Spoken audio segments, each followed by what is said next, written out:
It was a dark, stormy night in the small town of Ridgeline. The wind howled, and rain pounded the streets. Mark, a college student working part-time as a pizza delivery driver, was finishing up his shift at Luigi's Pizzeria.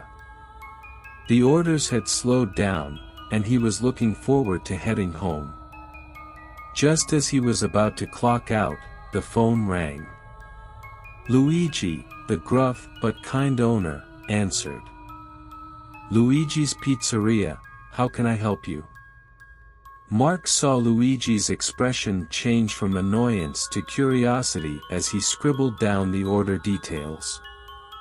Mark, one last delivery for the night, Luigi said, handing him the slip. It's up on Blackwood Lane. Mark frowned.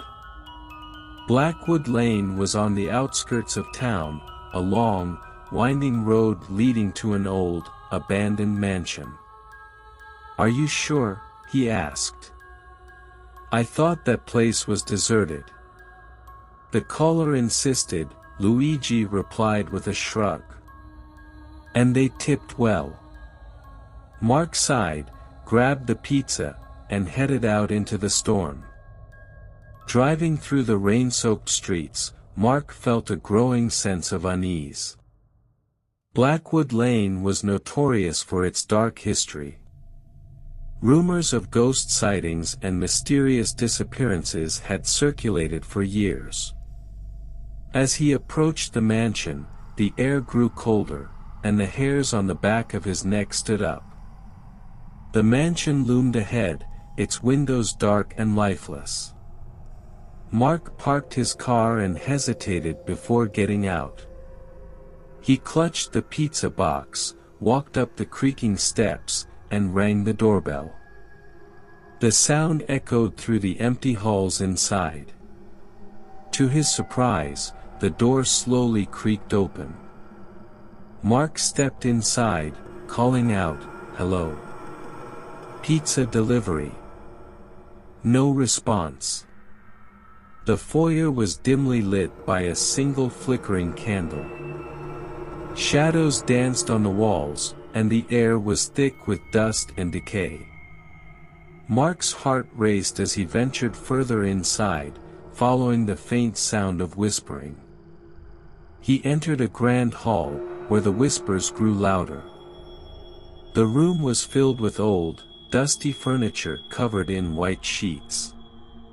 In the center of the room stood a large, ornate mirror. Mark approached it, feeling an inexplicable pull. As he gazed into the mirror, the whispers became clear. "Help us." Mark stumbled back, dropping the pizza. He spun around, looking for the source of the voices, but saw no one. Panic set in, and he decided to leave. As he turned to go, he caught a glimpse of movement in the mirror. He looked again and saw shadowy figures trapped inside the glass, their faces twisted in agony. A sudden gust of wind slammed the door shut behind him.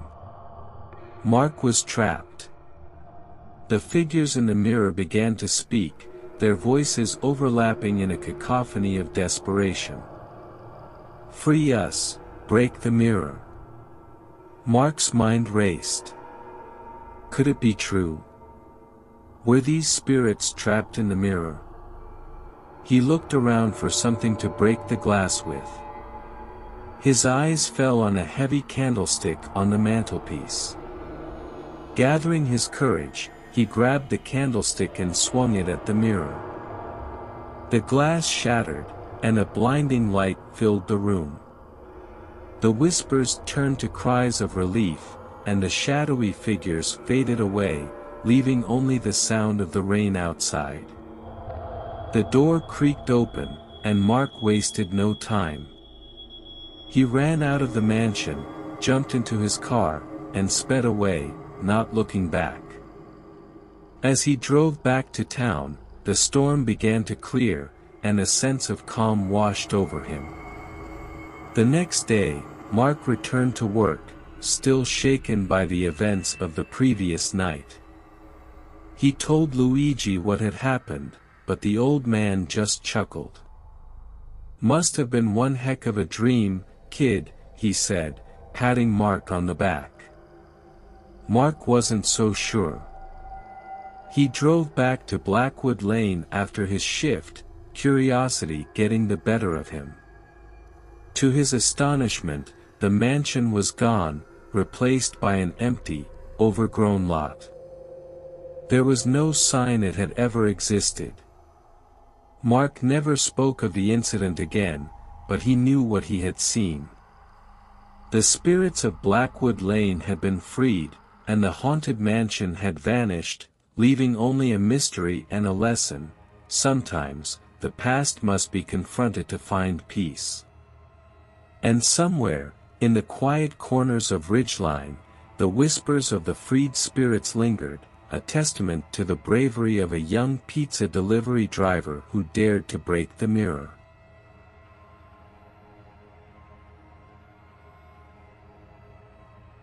In a quiet suburban neighborhood, nestled among the trees, there was a small, family-owned pizza parlor called Tony's Pizzeria. Tony himself had been making pizzas for over 30 years, and his son, Marco, had recently started taking over the delivery service. Marco was a diligent worker, always aiming to deliver hot, fresh pizzas on time. But one night, a delivery took a chilling turn that Marco would never forget. It was a foggy Friday evening when the call came in. The voice on the other end was raspy and barely audible. "One large pepperoni, extra cheese," the voice whispered. Marco wrote down the address, 13, Elm Street. It was an older, abandoned house at the end of the street. Marco hesitated but figured it was just a prank. However, Tony insisted they treat every order with respect, so Marco prepared the pizza and set off. As Marco drove towards Elm Street, the fog thickened, and the houses seemed to grow older and more decrepit. By the time he reached number 13, his heart was pounding. The house loomed dark and silent, its windows like empty eyes. Marco took a deep breath, grabbed the pizza, and walked up to the front door. The door creaked open before he could knock. "Hello?" Marco called out, but there was no response. He stepped inside, feeling the temperature drop. The interior was just as eerie, with old furniture covered in dust and cobwebs. Marco set the pizza down on a table and turned to leave, but the door slammed shut behind him. Panicking, Marco tried to open the door, but it was locked. He fumbled for his phone to call Tony, but the battery was dead. Suddenly, he heard footsteps echoing from the hallway. "Who's there?" Marco shouted, his voice trembling. The footsteps stopped, and an old, hunched woman appeared at the end of the hall. She looked at Marco with hollow, sunken eyes. "Thank you for the pizza," she whispered. "You must stay for dinner." Marco shook his head. "I have to go. My dad's expecting me back." The woman's expression turned to one of sorrow. "My son never came back." Marco felt a chill run down his spine. "What do you mean?" She pointed to a portrait on the wall. It was of a young boy, smiling brightly, holding a pizza. "He went out for a delivery and never returned. I've been waiting ever since." Marco's mind raced. This was insane. He needed to get out. "I'm sorry, but I really have to leave." The woman stepped closer, her voice now a haunting whisper.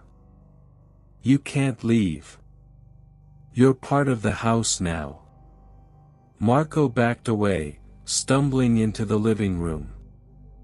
The walls seemed to close in on him, the air growing thicker. He could hear voices whispering, calling his name. Desperate, he ran to the back of the house, searching for an exit. He found a window and smashed it open, climbing out into the foggy night. He ran to his car, not looking back, and sped off, the house disappearing into the mist. When Marco returned to the pizzeria, Tony saw the terror in his son's eyes. "What happened?" Tony asked, concerned. Marco handed him the slip with the address. Tony's face went pale. "Marco, that house was abandoned years ago. No one lives there." Marco shook his head. "But I saw her. I delivered the pizza." Tony sighed. "There's a legend about that house. They say it's haunted by a woman who lost her son, a pizza delivery boy who vanished on a foggy night just like this." Marco's heart sank. He realized he had encountered the ghostly remnants of a tragic past. From that night on, Marco made sure to double-check every address, and he never took a foggy night delivery for granted. The lesson was clear: some orders are best left undelivered, and some stories are too chilling to forget.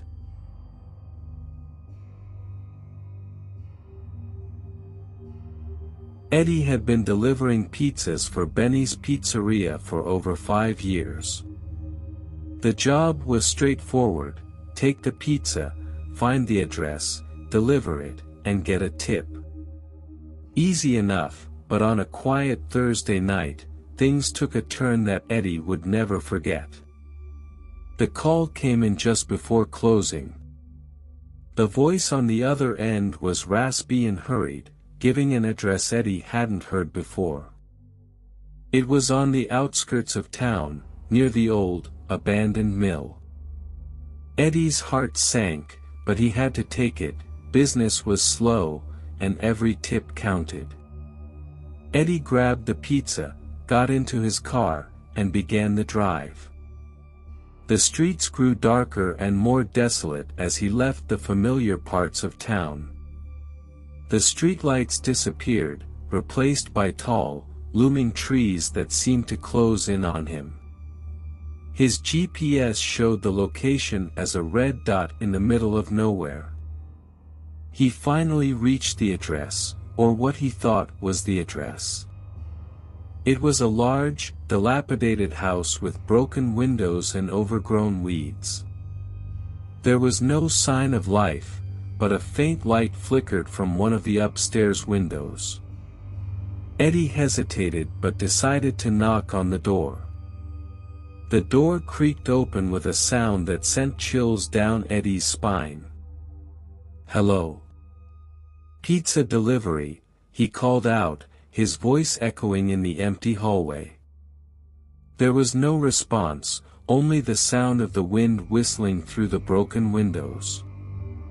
Eddie took a step inside, trying to shake off the uneasy feeling gnawing at him. The house smelled of damp wood and decay. He walked further in, noticing the furniture covered in white sheets and thick layers of dust. The light from his phone barely illuminated the darkened rooms, casting eerie shadows on the walls. "Hello?" he called again, louder this time. Still no response. Just as he was about to leave, he heard a soft, muffled cry from upstairs. It sounded like someone in distress. Heart pounding, Eddie climbed the creaky stairs, each step echoing in the silence. He followed the sound of the cries to a room at the end of the hallway. The door was ajar, and he could see the flickering light coming from inside. He pushed the door open and froze.